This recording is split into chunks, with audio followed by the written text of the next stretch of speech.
Ashama harka fuudhee kabajamtootaaf jaalatamtoota chaanaalii kiyyaa jalatti argamtan kan biyya keessas kan biyya alaas akkam jirtan akkamiin sa'aatiif yeroo kana geessan bakkuma jirtanitti nagaan koo sinaa ga'u siniin jecha har'as deebiin dhufeen jira mammaaka qabadheen dhufee mammaaka koo wajjin jalqaba hanga dhumaatti akkana faana taatan abdiin qaba akkasumas immoo laayik sheer gochuu hin dagatinaa siniin jedha. Kallattumaani karaa mammaaksotaatti dabarra mammaaksi koo hin beektan akkuma beektan iddoo duwwaa naaf guuttanii iddoo duwwaadhaan kanan qabadhee dhufe jechuudha. Akkasumas immoo yoo isiniif danda'ame hiika isaa wajjin jechuudha. Amma mee kallattumaan gara gaafitti dabarra. Ishii gaafii tokkoffaan akkana jedha. Keessa isaanii fi qeensa isaanii akkuma duriiti jette daashiin adurree dhalte dubbisuu deemtee jedha. Eenyutu adurree dhalte dubbisuu deemee iddoo duwwaan isin eeggata isiniin jedha. Ishii gaafii lammaffaan isa akkana jedha. Soogidda ofii jettu daash anaa jettu dhagaa ta'ii jedha. Iddoo duwwaan kun keessanuma isiniin jedha. Gaafii sadaffaan isa akkana jedha. Yaa saree otoo waan siin jedhan beekte daash waan kaa'an hin nyaattu jedha. Ishii gaafii arfaffaan isa akkana jedha. Quuqa siree kan hafe miti kan daashtu beekaa jedha. Daashiin kun isinuma eeggata obboleewwan koo. Gara gaafii shanaffaatti wajjin dabarra turtii keessan anuma faana taasisaa. Galata beektuu miti kinoo galfadhaa jedhe daashiin harreenii jedha. Galata beektuu miti kinoo galfadhaa jedhe eenyutu akkana jedhe iddoo duwwaan keessanii. Ishii gaaficha affaanis akkana jedha. Sareen kan ofii hin beektu daashiin eegee gadi qabdu jettii jedha. Sareen kan ofii hin beektu daashiin eegee gadi qabdu jettii jedha. Ishii gaafii torbaffaanis akkana jedha. Dullachi waan garaa qabu daash jedha. Kana fakkaata gaafiiwwan koo mee amma kallattumaan gara deebittii fi gara hiika isaatti wajjin dabarra. Turtii keessan anuma faana taasisaa. Isinoo sirrii guuttanii kiyyaanoo sirrii guuttee kan jennu wal bira qabnee wajjin ilaalla. Hanga dhumaatti anuma faana ta'a.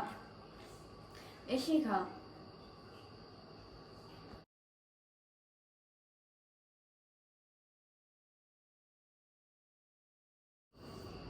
Ishii gara gaafii tokkoffaatti akkana deebinee jirra. Keessi isaanii fi qeensi isaanii akkuma duriiti jette daashiin adurreen kan jedhu eenyutu jedhe? Hantuunni jechuudha. Hantuutatu jedhe adurree dhalte dubbisuu deemtee jedha. Egaa asirratti maal nuuf dabarsa mammaaksi kuni? Adurree fi hantuunni diina waliiti jechuudha. Diina waliiti garuu diinuma waliit turani. Adurreen hin deesse. Adurree deesse tana yoo bira dhaltu hantuunni adurree wanti ishiin itti garaa naateef tokko hin jiru jechuudha. Kanaafuu keessi isaanii akkuma duraati. Naatoo siin qabdu adurreen ilmoo sargattu hantuuta tana hin naane waan ta'eef jettee nu mammaakte. Hantuunni isin jedha obboloota koo gaafiin tokkoffaan irratti iddoo duwwaan hantuuta. Gaafii lammaffaanis akkana jedha. Soogidda ofii jettu daash anaa jettu dhagaa ta'ii jedha. Ofii jettu maal ta'a? Ofii jettu mi'aayii jedhamni jire. Soogidda anaa ofii jettu mi'aayii anaa jettu dhagaa ta'ii. Soogiddis gosa dhagaati waan ta'eef yoo ofii isaatiif jedhe ni mi'aa yoo ofii hin jenne immoo yoo dhagaa ta'e wanti nama gahu hin jiru jechuudha.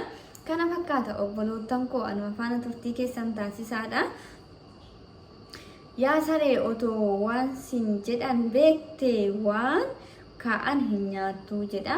Gaafii sadaffaanis waan kaa'an sareen jechuudha. Sareen hin jibbamti.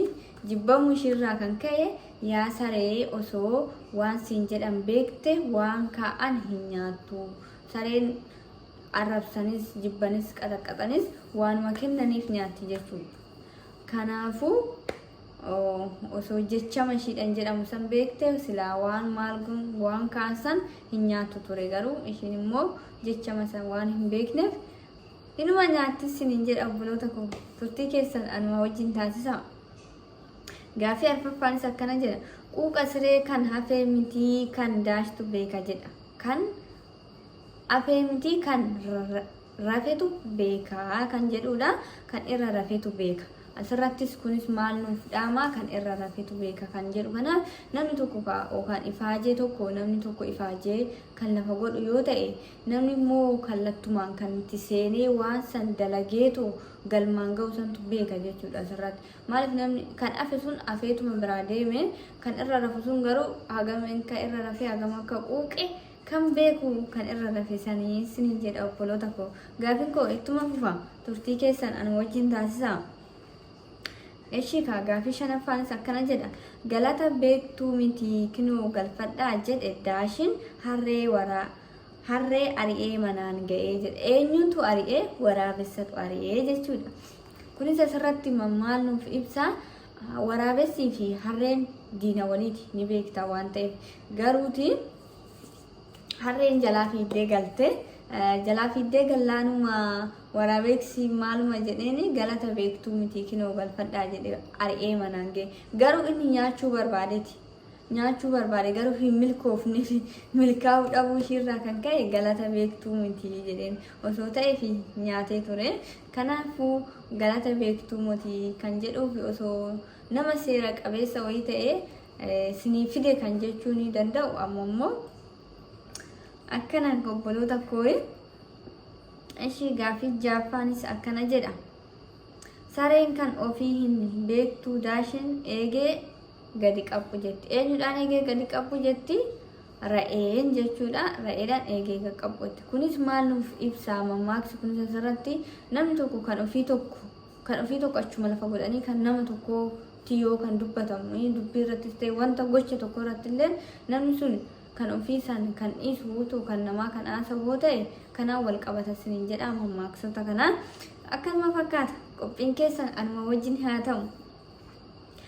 Ishii gaafii torbaffaanis akkana jedha. Dullachi waan garaa qabu daash kan jedhuu fi alba'a jedha. Deebiin isaa irratti albaadha. Hiika isaa immoo gaafiin kun gaafii xumuraatii. Hiikni isaa immoo isinumaa findhiisa. Hiika isaa wajjin akkanaaf deebistan abdiin qaba. Obboloota koo jalqabaa kaatanii hanga dhumaa kan turtii kan hundana wajjin taasistaniif guddaa galatoomadha. Irra deebi'uudhaanis sheer laayik gochuu hin dagatinaadha. Warri immoo kiyyaa lammiitiif haaraa taatan koottaa nutti dabalamaa maatii nu ta'a. Yeroo hundaa nu cinaa dhaabbadhaa. Na jajjabeessuun keessan yeroo hundaa na biraa na finsiniin jedha. Guddaanaaf galatoomadha. Bakka jirtanitti fayyaanaaf ta'adha. Baay baay haga qophii biraatiin walitti deebinutti.